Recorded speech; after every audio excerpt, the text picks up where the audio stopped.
data dari Alkitab, secara khusus dalam kitab Kisah Para Rasul, menunjukkan bahwa Paulus itu sebenarnya rasul pendusta. Dan karena itu kekristenan itu tidak lebih dari sebuah iman kepada dusta, karena kekristenan tidak berdiri atas ajaran Yesus, tapi sebaliknya atas ajaran Paulus yang penuh dengan dusta. Paulus merupakan tokoh penting dalam agama Masehi di samping Yesus Kristus. Karena sepeninggal Yesus, Pauluslah yang sangat berperan dalam membentuk ajaran agama Masehi. Padahal ajaran Paulus itu banyak sekali yang menyimpang dari ajaran asli yang diajarkan oleh Nabi Isa alaihissalam atau Yesus. Nama Paulus adalah Saul atau Saulus. Dia lahir di sebuah negeri yang bernama Tarsus di wilayah Kilikia di Asia Kecil.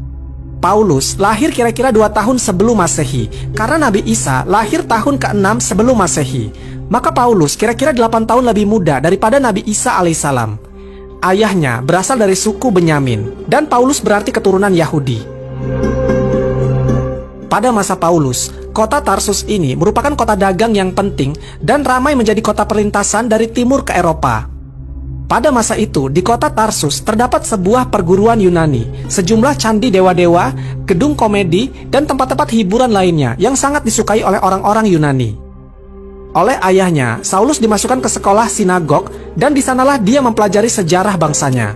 Dalam Kisah Rasul-Rasul dijelaskan bahwa Paulus setelah menginjak dewasa dikirim oleh ayahnya untuk belajar kepada seorang rabi di Yerusalem untuk belajar agama Yahudi. Sejak muda, dia memang sudah tertarik pada kebudayaan Yunani atau Helenisme, terutama pada pelajaran filsafatnya. Dengan begitu, terbentuklah di dalam dirinya ada 2 pengaruh. Pertama, pengaruh dari hukum Taurat yang kuat dari keluarganya, dan yang kedua, pengaruh dari kebudayaan Yunani. Mengenai ajarannya, Paulus juga berguru pada Gamaliel, seorang ulama Yunani yang amat terkenal di Yerusalem.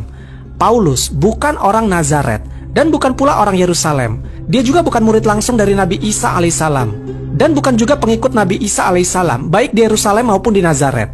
Bahkan dia belum pernah berhadapan muka langsung dengan Nabi Isa alaihissalam, walaupun ada kemungkinan dia pernah melihat Nabi Isa alaihissalam dari jauh. Malahan Paulus merupakan musuh dari pengikut-pengikut Nabi Isa dan bertindak sangat kejam.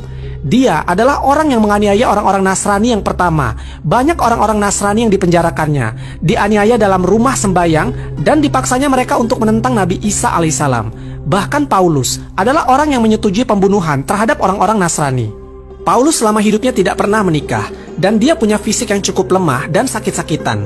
Tapi dia memiliki public speaking yang baik, apalagi ditambah pengetahuan yang mendalam tentang agama-agama Helenisme.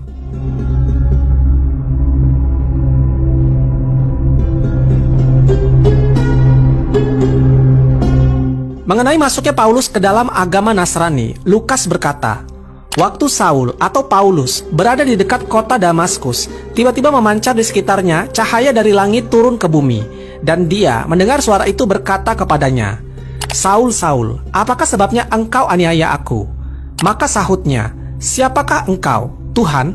Maka cahaya itu berkata, 'Akulah Yesus yang engkau aniayakan.' Ia berkata dengan gemetar dan kagum, 'Hai Tuhan, apakah yang akan engkau perbuat?' Maka Tuhan berkata kepadanya, 'Bangunlah dan berpeganglah pada agama Masehi.'" Lukas berkata pada akhir ceritanya sebuah kata yang berarti yang mengubah muka sejarah itu. Semenjak itu, ia menyebarkan di dalam pergaulannya tentang Al-Masih dan mengajarkan bahwa Al-Masih anak Tuhan.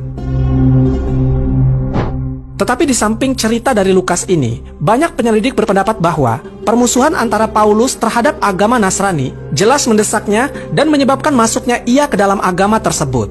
Kemudian, Paulus memeranginya dengan senjata, yaitu senjata yang meruntuhkan dari dalam dengan merusak lambang-lambang dan menghapus corak-corak agama tersebut. Dia memasuki agama ini pada lehernya, hanyalah untuk dipergunakan sebagai senjata penikam. Dengan kecerdikannya, Paulus telah banyak merubah segala ajaran umat Nasrani yang kemudian menjadi agama yang jelas bertentangan dengan ajaran yang disampaikan oleh Nabi Isa alaihissalam. Perbuatan yang semacam ini banyak sekali terjadi dalam sejarah agama-agama yang lain. Bahkan di dalam Islam pun, kejadian seperti ini pernah terjadi juga ketika pada masa Abdullah bin Saba. Dia mengembangkan ajaran perintisan Tuhan pada diri Sayyidina Ali yang akan menjadi inti dalam kepercayaan Syiah. Namun pikiran-pikiran Abdullah bin Saba tidak dapat hidup dan tumbuh seperti hidup dan tumbuhnya pikiran Paulus. karena Al-Quran dihafalkan dan ditulis, dan Al-Quran itu adalah penjaga yang sebaik-baiknya bagi agama Islam. Akan berbeda ceritanya dengan Alkitab atau Injil ketika Yesus yang telah hilang dalam pergolakan. Oleh karena itu, tidak ada lagi yang melindungi agama Masehi dari pukulan-pukulan yang kejam yang ditujukan kepadanya oleh musuh-musuhnya dari dalam dan dari luar. Oleh karena itu pula, robohlah agama Masehi Yesus, dan berdirilah di atas reruntuhan itu agama Masehi Paulus.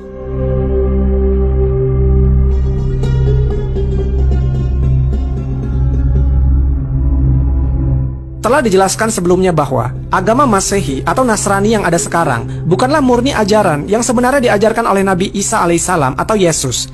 Banyak sekali penyimpangan-penyimpangan yang terjadi, khususnya tentang ajaran-ajaran yang ada di dalamnya. Dan untuk mengetahui ajaran-ajaran Paulus, kita bisa melihatnya pada kalimat-kalimat suratnya. Karena sumber utama ajaran-ajaran yang disampaikan Paulus ini ditulis dalam bentuk surat-surat.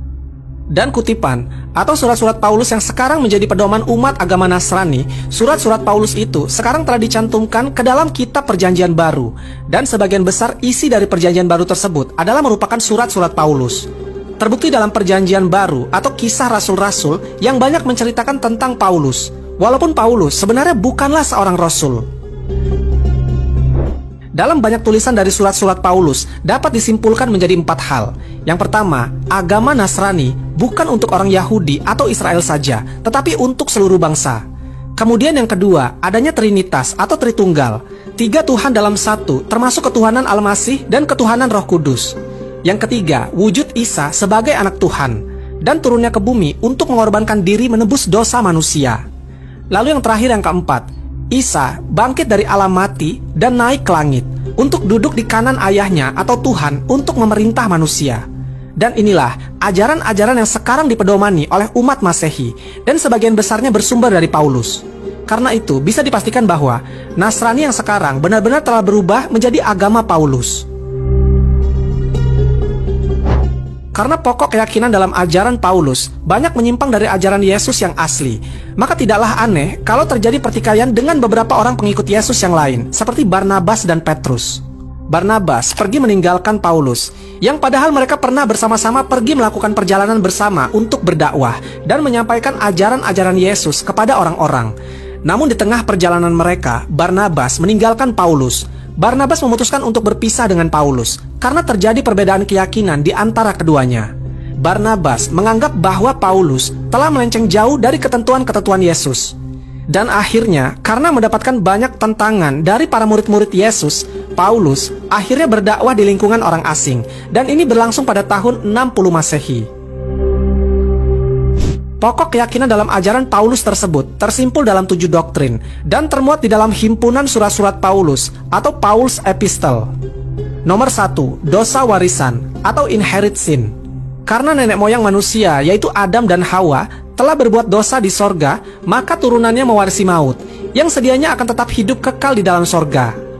Nomor 2, anak Allah atau Son of God. Bahwa Allah Bapa di sorga itu mempunyai anak sulung yang terdahulu dari segala zaman, dan segalanya diciptakan melaluinya. Kemudian nomor 3, adanya inkarnasi, yang artinya anak sulung Allah yang terdahulu dari segala zaman itu telah menjelmakan dirinya di muka bumi melalui benih Daud, yaitu Yesus Kristus. Nomor 4, penyalipan atau crucifixion. Bahwa anak sulung Allah yang menjelma di muka bumi melalui benih Daud itu telah menyerahkan dirinya untuk disalib. Kemudian nomor 5, penebusan atau redemption. Nabi Isa, anak sulung Allah yang mati di atas tiang salib itu untuk menebus maut yang diwarisi manusia semenjak Adam. Dan setiap orang mestilah beriman dengan penyalipan dan penebusan itu, supaya mendapat semangat dan supaya mendapat hidup kekal abadi. Nomor 6, kebangkitan atau resurrection. Bahwa anak sulung Allah yang telah disalibkan dan dikuburkan itu sudah bangkit kembali setelah 3 hari di dalam kuburnya.